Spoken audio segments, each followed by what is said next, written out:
Former House Speaker and Westchester native John Boehner has done an about-face on the issue of marijuana, going from staunch opponent to the board of a cannabis firm. Yes, he did, and he says it's because the drug is needed to help veterans get treated for opiate addiction.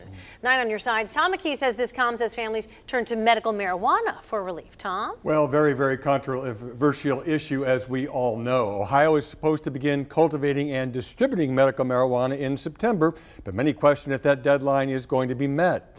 Cincinnati and Jimmy Gould didn't get one of the contracts to grow the drug, but has gone to court to challenge the process. But meanwhile, there are many families, including one in Westwood, that already know the value of this drug. You don't have to ask Glenn and Cassandra Plott twice about their support for medical marijuana.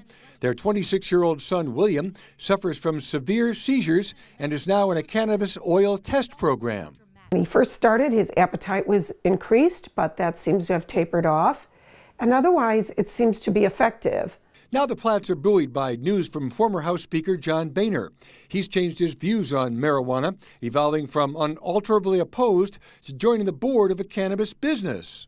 I would hope that this is legitimate, that he has listened to enough people who have experienced benefits from this medicine, because that's the way we think of it, as medicine. Marijuana is still a Class 1 drug, illegal in the U.S., but many states have loosened regulations for medical use. Ohio is among them, getting ready for growing and dispensing it later this year. Jimmy Gould is chairman of Greenlight Acquisitions, which is strongly supporting the use of medical marijuana. There's a big prohibition movement still in this country, particularly in Ohio, that says the legalization of any drug is just wrong. And the fact of the matter is that I think it's a miracle drug. Prevention First Executive Director Mary Haig says there's no research right now that supports that claim. Until we have the research and the FDA process in place related to marijuana components, we don't see the value. In fact, we see the harm that it's going to cause our community. And again, very controversial. Until that's done, Haig says prevention is going to remain her group's primary mission.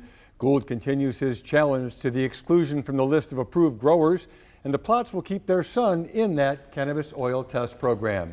Tom McKee, 9 on your side, live at the Alert Desk. Thank you, Tom.